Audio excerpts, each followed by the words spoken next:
hoje aqui no Alesc Conecta a gente vai conversar com o Eduardo Araújo, ele é economista, e a gente está num momento bem pronto para ouvir economistas. A gente entrou há mais de um mês nessa pandemia aqui no Brasil, do coronavírus, todo mundo já está cansado de ouvir, óbvio.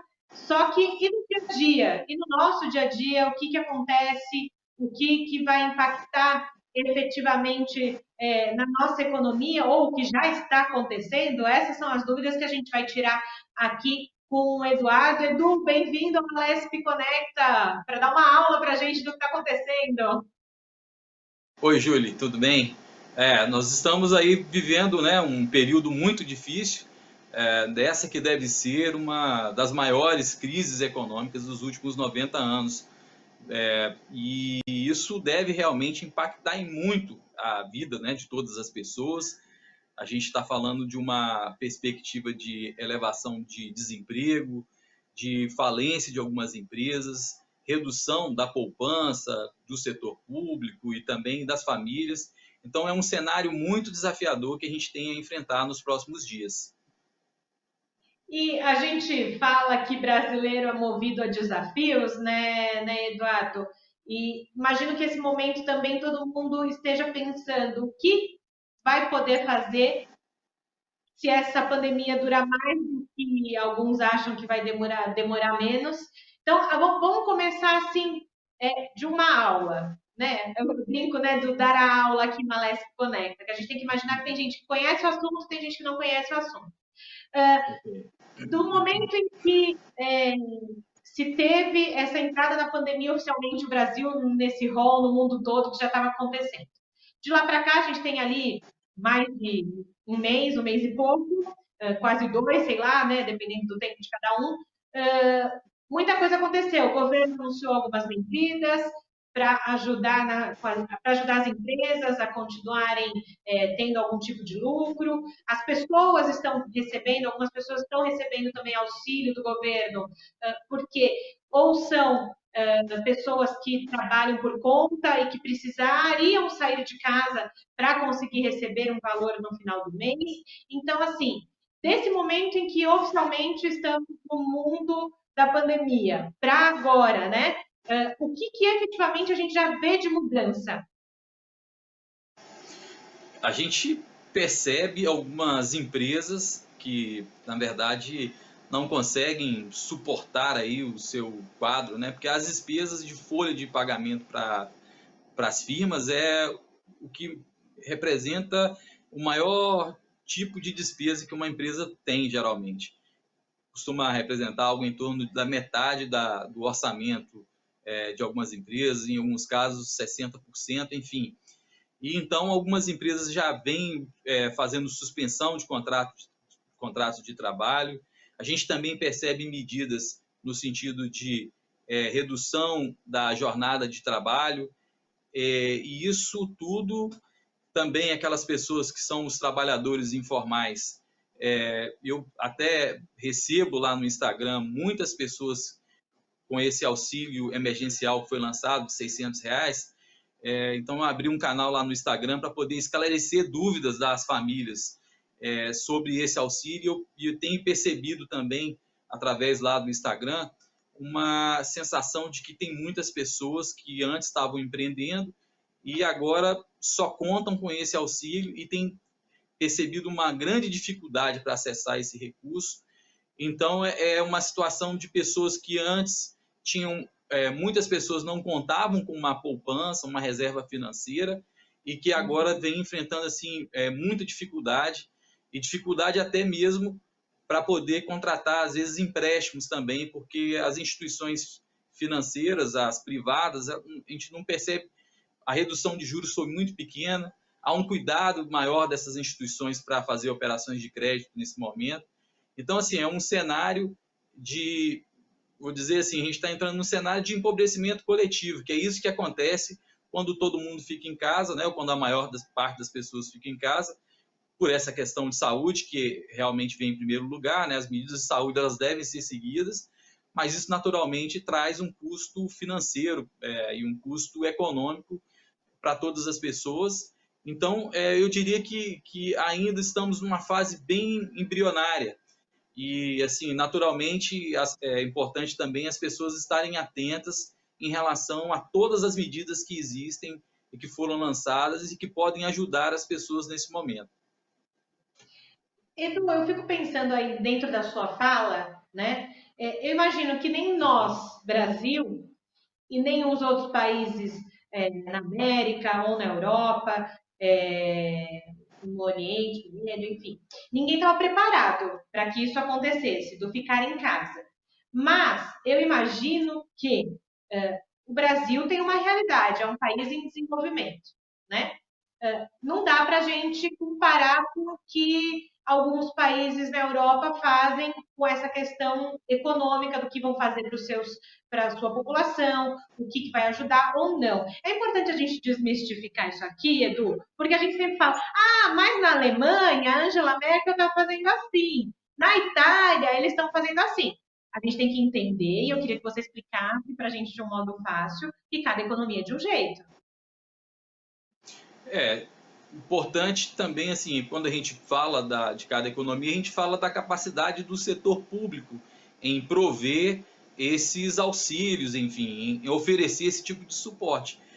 Naturalmente, quando você tem um país que tem uma quantidade de produção de bens e serviços e que exporta essas mercadorias para outros lugares do mundo, esses países eles conseguem acumular uma poupança que seja tanto das empresas e das pessoas, mas também do setor público, no sentido de que, como circula, às vezes, em economias nesses países desenvolvidos, uma quantidade maior de recursos, então o setor público também ele tende a ser mais robusto e consegue oferecer também uma capacidade de suporte maior.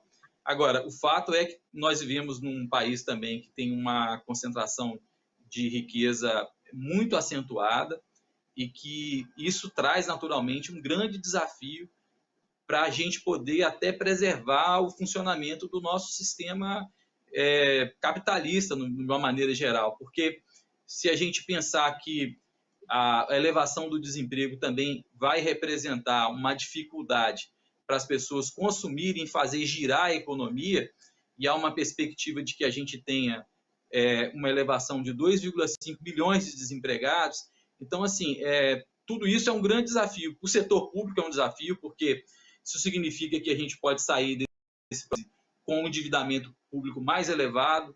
Se o setor público fica mais endividado, isso significa que o setor público pode, em algum momento, também precisar aumentar a carga de impostos. Ninguém gosta de impostos. A carga tributária do Brasil já é muito elevada. Então, assim, a gente tem um grande desafio. É um desafio que envolve o setor público, mas também envolve empresas, envolve famílias, porque a gente está falando de um mundo novo que deve começar após essa crise. É só pensar, né, quando a gente vai em algum estabelecimento comercial e ver que já foram feitas muitas mudanças de layout para poder, às vezes, ver um consumidor por conta dos cuidados de saúde. Então, isso reflete mudanças que vão acontecendo para o pessoal que está no setor privado. E o setor público também tem grandes desafios, tem muitas reformas que estavam a caminho para poder fazer com que o ambiente de negócios aprimorado. Nós vivemos naturalmente num país que tem muita riqueza natural, tem pessoas com muitas habilidades, então só depende mesmo de nós, brasileiros, conseguirmos combinar essas competências pessoais,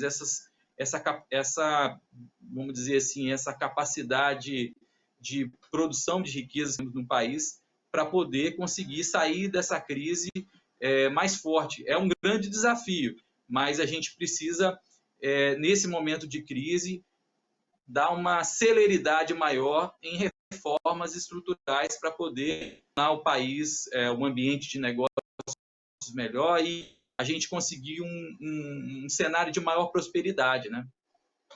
E eu te perguntei isso, Edu, justamente porque às vezes há uma tendência da gente falar que o Brasil é isso, o Brasil é aquilo, e é isso que você explicou para a gente. Cada economia tem uma questão, né? Lá na Europa, a reserva de mercado muito maior, infelizmente, do que o que a gente tem aqui no país. Então, não dá para alguém falar assim, ah, mas poderiam dar para os trabalhadores, para os informais, tanto a mais do que estão dando. Cada país, cada governo está se adequando à sua realidade, não tem como. Né? E você falou assim, né, também dos empreendedores, cada um de um jeito está se adequando no momento. Né? Imagino que para as grandes empresas seja uma realidade, mas para aqueles empreendedores, para os familiares dos empreendedores, como é que nesse momento pode funcionar? Porque aí a gente fala, né? O bolso da gente é o que está sendo prejudicado nesse momento, né? Exatamente, sim. Eu acho que é importante, tem muitos empreendedores que não estão se dando conta também de algumas medidas que foram anunciadas, né? A gente tem, se olhar governo, setor público, municipal, estadual e federal, há, de uma forma generalizada, medidas de postergação no pagamento de tributos, é importante ficar atento a essas oportunidades. Quando a gente pensa que a maior dificuldade com essa crise é a falta de dinheiro, é o capital de giro que essas empresas falam, né? Aquele dinheiro que a gente usa para poder fazer a empresa conseguir pagar os seus compromissos com fornecedores. Há linhas de crédito que foram criadas no BNDES, por exemplo, com taxas de juros muito reduzidas e que nesse momento de dificuldade também esses empreendedores poderiam acessar essas fontes de recurso. Tem uma coisa também importante para aquele empreendedor que às vezes tem empregados, né? São duas coisas. É a E as possibilidade cargas dele fazer. tributárias ali do empregado é difícil também, né? Você não paga só o salário, você tem que pagar todo mais, né? Também, né? Exatamente. Então, assim, aí eu estava falando do pagamento da folha, né? Por exemplo, o governo lançou uma possibilidade da pessoa fazer a suspensão do contrato de trabalho, né? Às vezes a empresa está operando com uma necessidade menor de empregados, ao invés de demitir, ela faz a suspensão desse contrato de trabalho. A pessoa que é o trabalhador que fica recebe uma parte do salário do próprio governo e a empresa complementa isso de alguma forma, dependendo do porte da empresa e dependendo também se a empresa vai deixar a pessoa em casa 100% ou se ela vai trabalhar uma jornada limitada. Então, tem essas medidas e é importante, né, as pessoas também se atentarem para as possibilidades de negociação de contratos, porque com essa crise, às vezes você tem uma empresa e aquela despesa de aluguel é uma despesa alta e nesse momento você consegue ter um espírito também de cooperativismo, né, e de compreensão de todas as pessoas, de renegociar esses contratos. Então, essa também é uma das possibilidades que, quando a gente olha para as empresas, para as pessoas que são empreendedores, se atentar a isso. E tem também, do outro lado, a gente pode depois também conversar sobre as pessoas físicas, Então, como podem fazer para organizar as finanças. Edu, vamos fazer assim, então. A gente vai para um rápido intervalo agora. Você viu que passou rápido esse nosso primeiro bloco. A gente vai para um rápido intervalo e na volta você conta essas outras dicas aí para o pessoal, tá bom? Tá bom, combinado.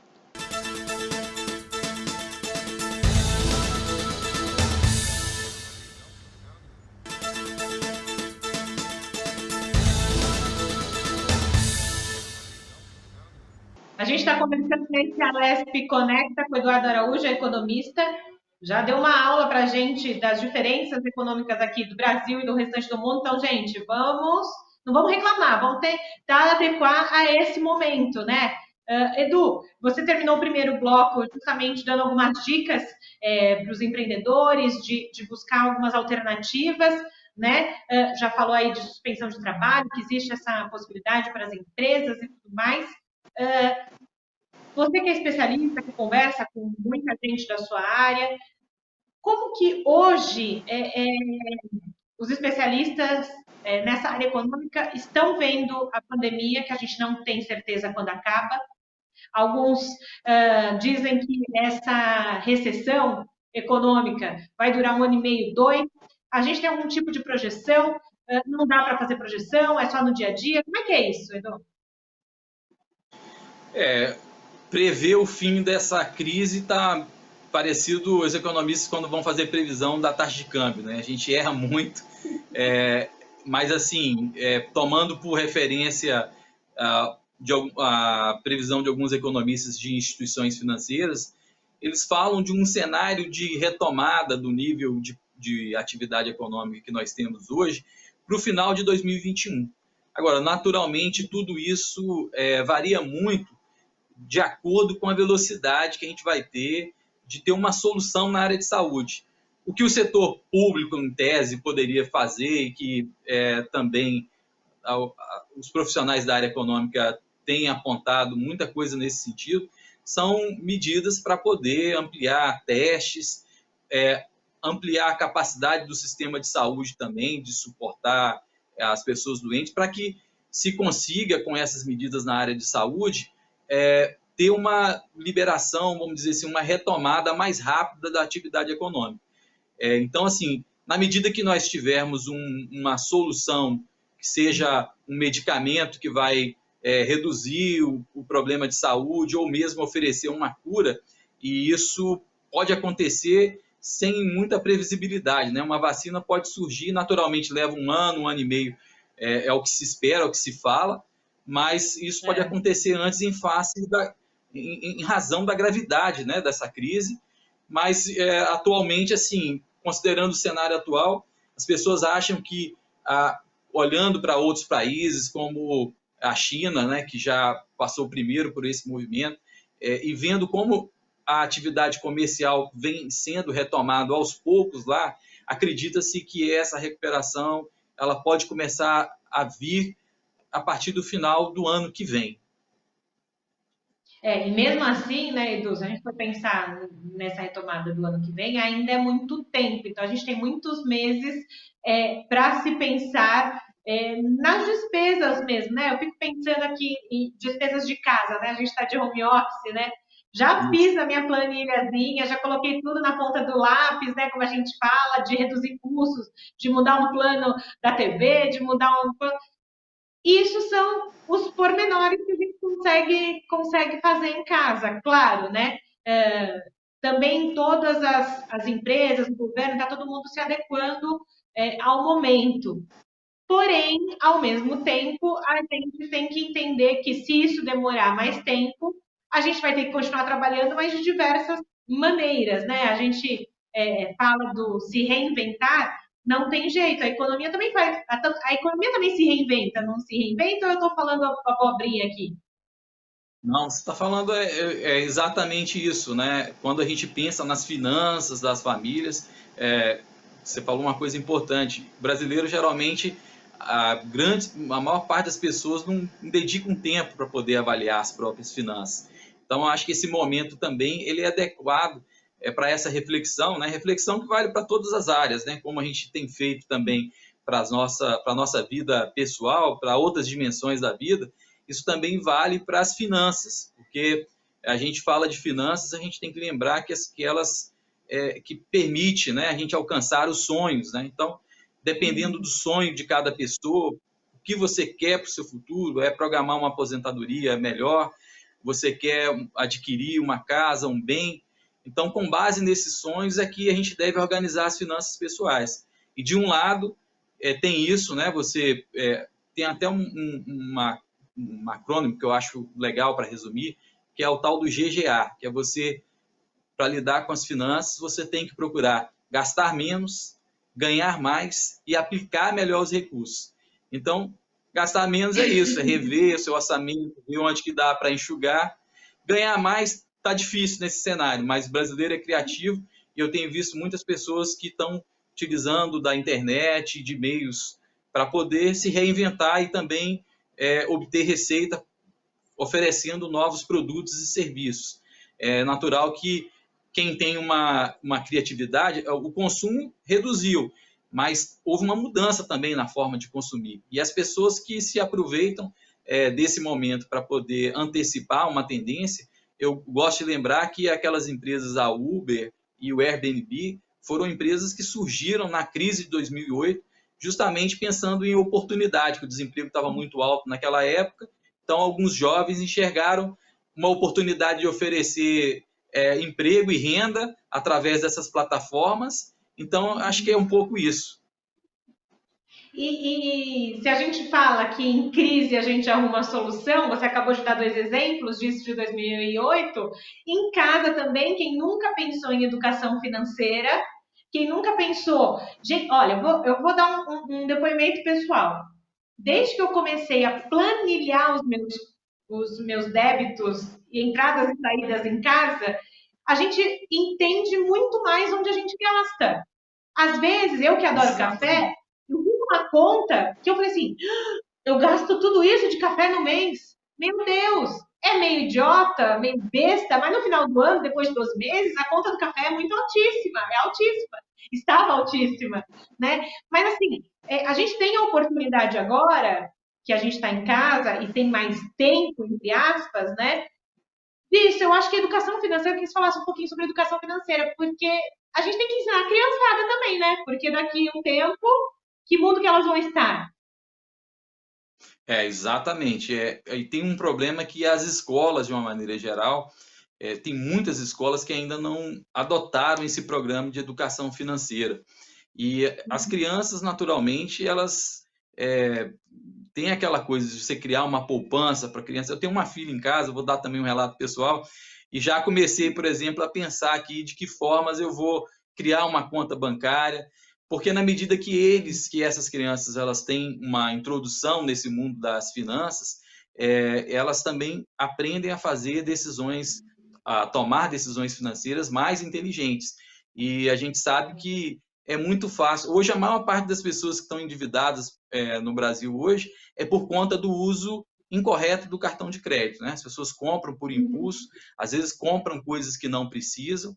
Então, assim, é importante, e talvez, já que a gente está em casa revendo também as finanças pessoais, acho que também é importante trazer esse tema para a discussão da família, né? Porque as finanças, Uhum. quando a gente pensa num contexto familiar, ela interfere todas as pessoas, então é importante envolver a família como um todo e a educação financeira. Então, acho que todos esses temas eles estão em alta agora com essa crise. Por isso que a gente está falando, em toda crise a gente tem que ver o lado bom, né? E que seja porque nós não temos uma cultura do economizar, né? A gente fala, a gente gasta esse final de semana, faz uma coisa aqui, e depois a gente vê como faz. Nesse momento em que todo mundo está preocupado de como vai ser, eu imagino que a gente consiga agora tentar entender como vai funcionar essa esse momento econômico que a gente vive, isso que você falou de criança, é muito interessante, das escolas e tudo mais. E porque precisa aprender, tem que aprender como gastar seu dinheiro, né? A famosa mesada, né? Eu lembro quando meu pai e minha mãe me davam mesada, tipo assim, você tem X, você vai ter que passar um mês com isso, se vira, não me peça mais, vai ser mais ou menos desse jeito. Mas você falou uma É, coisa, Edu, que as pessoas usam, muitas estão endividadas porque usam erradamente um cartão de crédito. Me parece que nesse momento o cartão de crédito vai continuar sendo e muito parte da renda. As pessoas usam o cartão de crédito como renda, né? Então, e agora? Como é que faz? não faz, não usa o cartão, reduz o limite do endividamento lá do cartão para poder se controlar, porque o problema do cartão de crédito é que o cartão de crédito tem a taxa de juros mais elevada de todas as linhas, né? Então, a pessoa que se endivida com um cartão de crédito, R$ 1.000, se ela deixar aquilo, vai virar uma bola de neve e ela vai sair depois de um ano com uma dívida de R$ 4.000, a taxa de juros chega a 300%. Então, assim, é uma coisa que as pessoas só deveriam usar se for para poder utilizar dentro do limite, né, do cartão, e pessoas que sabem utilizar esse tipo de facilidade, né, porque é só um meio de pagamento. Cartão de crédito, para muitas pessoas que usam de forma errada, acham que aquilo está aumentando a sua capacidade de pagamento, né? Olha, recebo um salário de 3.000 e tenho mais 1.000 de crédito no cartão, então eu posso gastar 4.000.